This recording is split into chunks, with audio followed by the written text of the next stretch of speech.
Olá, meu povo! Vamos agora dar continuidade à nossa aula sobre arcadismo. Hoje a nossa aula ela vai ser sobre os autores representativos do arcadismo brasileiro e as suas produções literárias. Só recapitulando o que foi visto na aula anterior, quando nós falarmos em arcadismo, nós vamos lembrar do movimento literário que exaltava a simplicidade na vida do campo e que resgatava alguns elementos do classicismo ou renascimento. Por isso também era conhecido como neoclassicismo. Vamos agora ao estudo dos principais autores árcades aqui no Brasil.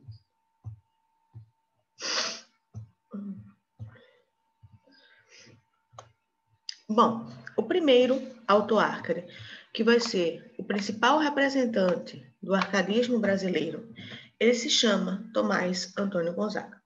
Nós vamos ter dois autores que recebem destaque, Tomás Antônio Gonzaga e Cláudio Manuel da Costa. Eu posso dizer que Tomás Antônio Gonzaga era o principal representante do arcadismo, enquanto Cláudio Manuel da Costa era o mais árcade de todos. O que é que diferencia um do outro? Tomás Antônio Gonzaga ele foi aquele que mais se destacou diante do público.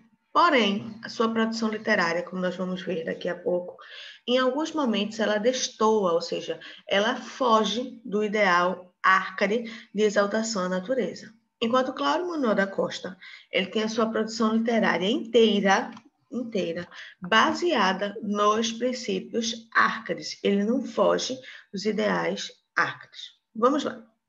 Tomás Antônio Gonzaga nasceu no dia 11 de agosto de 1744, em Miragaia, no distrito do Porto, em Portugal. Filho de mãe portuguesa, Tomás Isabel Clark, e de pai brasileiro, João Bernardo Gonzaga, Tomás ficou órfão de mãe quando ainda era bebê. Por isso, veio morar no Recife com seu pai, em 1751. Estudou no Colégio de Jesuítas, na Bahia, voltou para Portugal, a fim de estudar Direito na Universidade de Coimbra, se formou em 1768, exerceu sua profissão como juiz na cidade de Beja, do Alentejo, e por volta de 1782 retorna ao Brasil e trabalha como ouvidor-geral em Minas Gerais, na cidade Vila Rica, ou seja, atual Ouro Preto. Quando nós falamos da produção literária de Tomás Antônio Gonzaga, nós devemos lembrar que o pseudônimo adotado por ele vai ser Dirceu. Então, Tomás Antônio Gonzaga, dentro de sua produção literária, ele deixa de ser Tomás Antônio Gonzaga e assume o eulírico papel de Dirceu, pastor de ovelhas, que tem como musa inspiradora Marília, que ficou conhecida como Marília de Dirceu. A poesia de Gonzaga apresenta algumas inovações que apontam para uma transição, arcadismo-romantismo. Por isso que eu disse que em alguns momentos ele vai fugir da visão árcade, incorporando muito da experiência pessoal à sua poesia. Ele conseguiu quebrar, em grande parte, a rigidez dos princípios árcades. Os temas tradicionais do distanciamento da mulher amada e do sofrimento dele decorrente não são, no caso de Gonzaga, meros temas clássicos convencionais, mas assumem feição de pura verdade. Daqui a pouco vocês vão saber por quê. A principal obra dele se chama Marília de Dirceu e é uma obra baseada no que ele realmente viveu. Essas experiências dão à obra de Gonzaga maior subjetividade, espontaneidade e emotividade. Vejam que são 3 pontos que não apareceram nas características da aula anterior. Então, a subjetividade, a emotividade e a espontaneidade não são características árcades, e sim românticas, ou seja, do movimento literário que vai ocorrer depois do arcadismo. Mas ele já trazia essas características para dentro da sua obra, porque mesmo pertencendo ao arcadismo, ele tem na sua produção literária, né, uma espécie de autobiografia. Ele conta a sua história. E aí a sua história, ela é contada na sua principal obra, que se chama Marília de Dirceu, que diz o seguinte: as liras de Maria de Dirceu exploram o tema do amor entre 2 pastores de ovelha, que é o pastor Dirceu e a jovem Marília. No decorrer da obra, o eu lírico expressa seu amor pela pastora Marília e fala sobre suas expectativas futuras, dentro do contexto do arcadismo. Dirceu revela a ambição de ter uma vida simples e bucólica ao lado de sua amada. A natureza torna-se, portanto, uma forte característica, a qual é descrita em diversos momentos. No entanto, esse amor não pode ser consumado, visto que Dirceu foi exilado de seu país. E é aí que entra a questão da própria vida de Tomás Antônio Gonzaga. Tomás Antônio Gonzaga, que morava em Minas Gerais, ele se apaixonou por uma menina ainda muito jovem, chamada de Maria Doroteia. No início, foi difícil essa conquista, principalmente pela diferença de idade. Quando Tomás Antônio Gonzaga conquistou Maria Doroteia e conseguiu fazer com que sua família aceitasse também, os dois já estavam de casamento marcado, ele envolveu-se na Inconfidência Mineira. E aí foi pego e teve como pena o exílio. Ele foi exilado para a África. Então, Tomás Antônio Gonzaga foi embora para a África, não podia mais entrar no Brasil, e Maria Doroteia ficou em Minas Gerais. Então, os dois tiveram que se separar. Né? Depois, ele casou-se lá na África com uma filha de atravessador de escravos, né? Vejam ele que lutava tanto pela liberdade, e Maria Doroteia ficou aqui no Brasil. Então, na primeira parte da obra, o foco é a exaltação da beleza de sua amada e da natureza. Então, a primeira parte das lidas de Marília de Dirceu é o momento em que o pastor Dirceu ele tenta convencer a jovem Marília, ele fala da beleza da jovem Marília, ele convida a jovem Marília para viver com ele em meio à natureza. Então, é todo momento de conquista e onde entra muito do arcadismo. Por quê? Porque quando ele faz esse convite a Marília para viver junto à natureza, ele traz essa vida no campo, ele exalta a simplicidade da vida que ele quer dar a Marília, ele compara a sua beleza, a própria beleza do campo.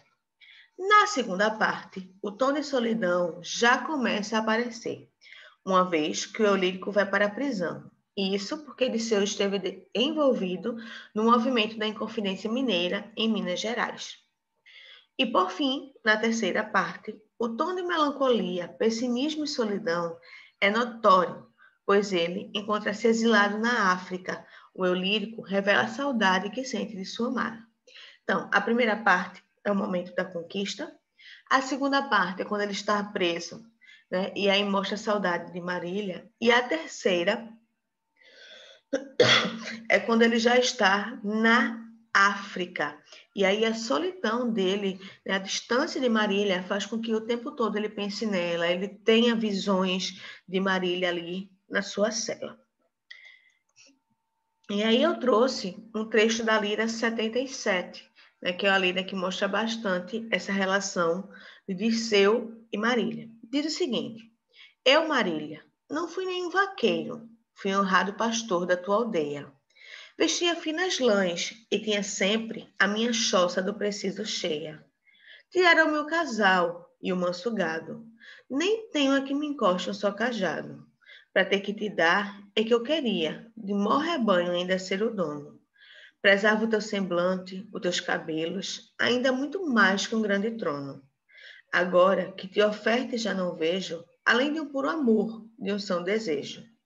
Se o rio levantado me causava, levando a sementeira a prejuízo, eu alegre ficava, apenas via na tua breve boca um ar de riso. Tudo agora perdi, nem tenho gosto de ver-te, ao menos compassivo o rosto. Ah, minha bela, se a fortuna volta, se o bem que já perdi alcanço e provo, por essas brancas mãos, por essas faces, te juro, renasceu um homem novo. Romper a nuvem que os meus olhos cerram, amar no céu a jovem e aqui na terra. Se não tivermos lãs e peles finas, podemos bem cobrir as carnes nossas, as peles dos cordeiros mal curtidas, e os panos feitos com as lãs mais grossas. Mas ao menos será o teu vestido, por mãos de amor, por minhas mãos cozido.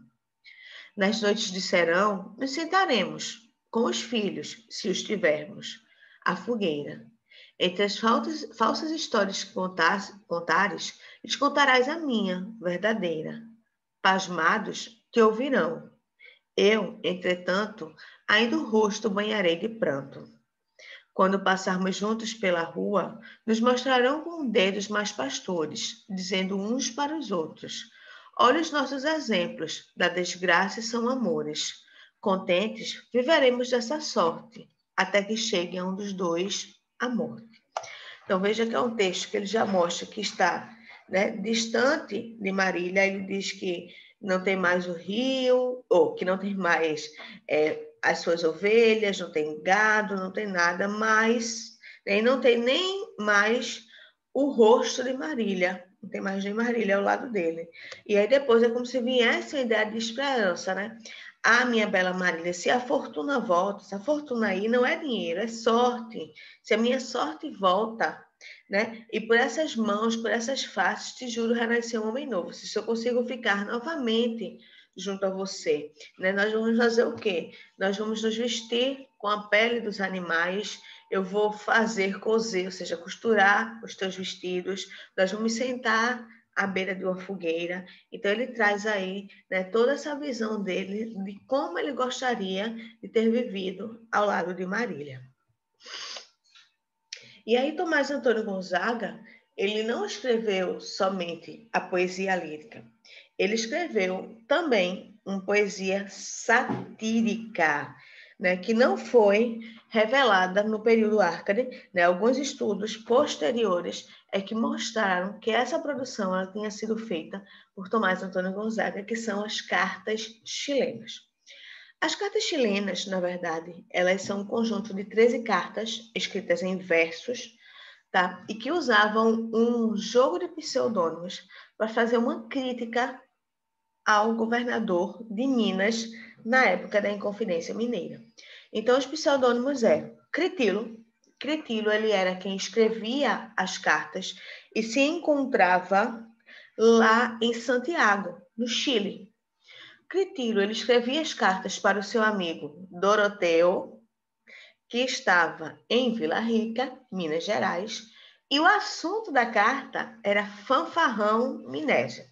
E aí vem, fanfarrão é uma pessoa que vive de farra, de festas, que não está nem aí para nada, que não leva a vida a sério. Minésio provavelmente vem de minério, e que seria, de acordo com as cartas, o governador lá de Santiago, no Chile, mas que, por coincidência, ele tinha o mesmo comportamento de Luiz da Cunha Menezes, que era o governador em Minas Gerais na época, lá em Vila Rica.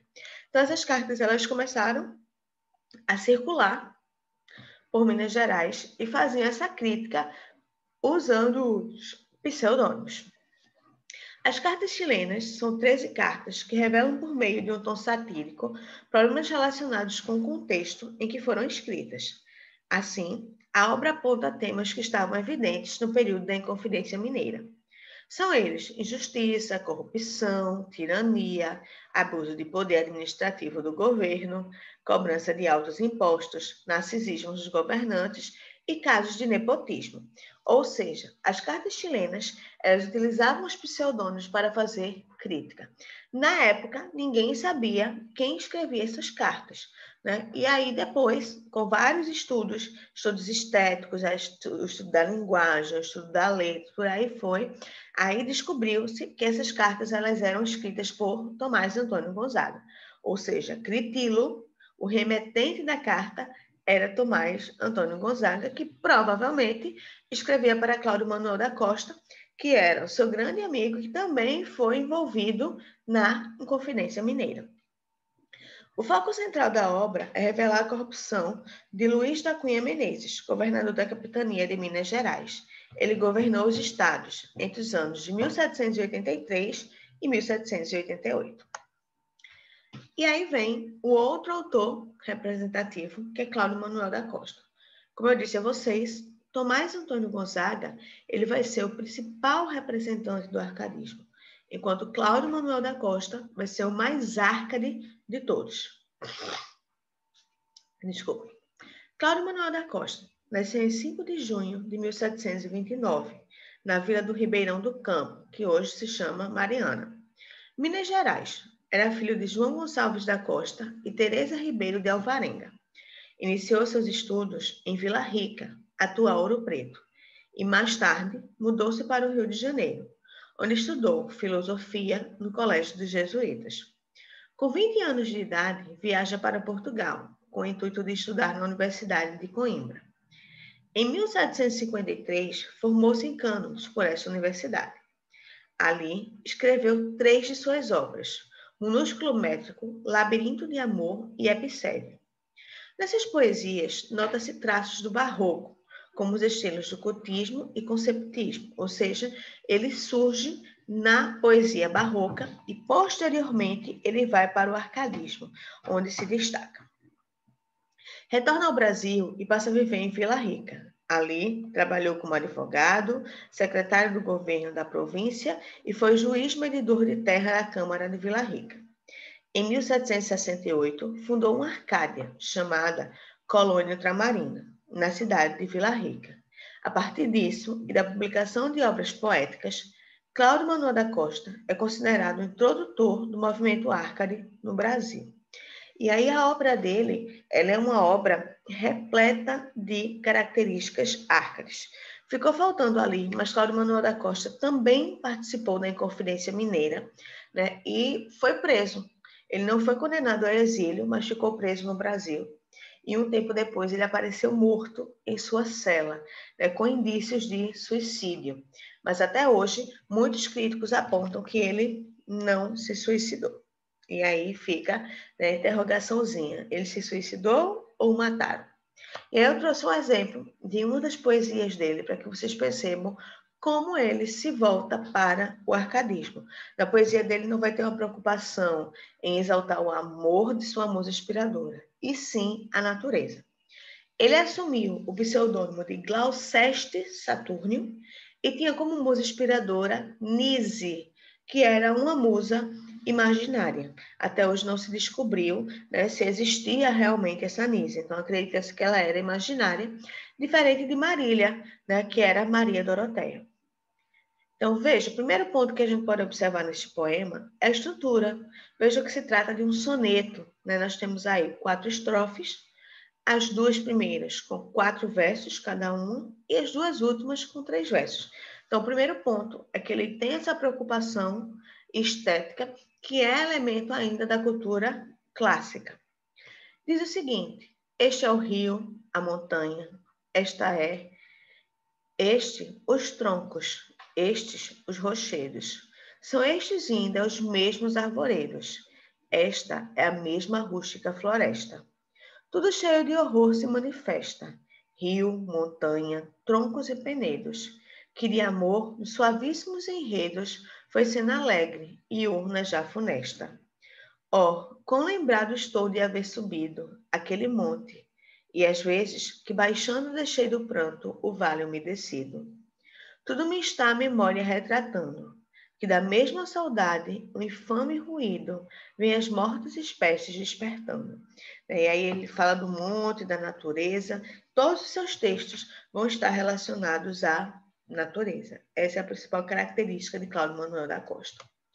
E aí, para finalizar, ainda existiram outros 2 autores, né, que eu posso dizer que já antecipavam características românticas, que são Basílio da Gama e Frei José de Santa Rita Durão. Os 2 produziram poesia épica, que estava relacionada à questão do índio e do bom selvagem.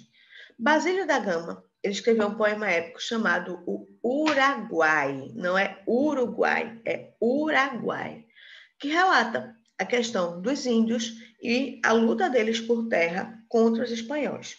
Já Frei José de Santa Rita Durão, ele produziu um poema chamado Caramuru, inclusive eu até deixei, quando eu falei lá do quinhentismo para vocês, o filme, né? E que traz uma visão diferente do descobrimento do Brasil, destacando também a cultura indígena.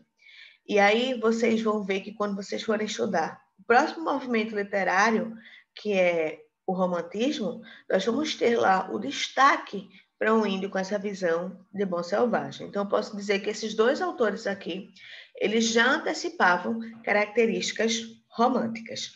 Certo, gente? Então, falou em arcadismo, nós vamos lembrar da questão do bucolismo, a simplicidade da vida do campo, a exaltação da natureza, contexto histórico aqui no Brasil em Confidência Mineira. Temos dois autores que se sobressaem, Tomás Antônio Gonzaga, que é o principal representante do arcadismo, com seu poema Marília de Dirceu e suas cartas chilenas, sua obra crítica, e Cláudio Manuel da Costa, que é o mais arcade de todos, com seus textos que exaltam a natureza. Não esqueçam disso, aprofundem o estudo de vocês, né? Qualquer coisa, é só perguntar na plataforma. Espero que tenham compreendido direitinho e até o nosso próximo encontro.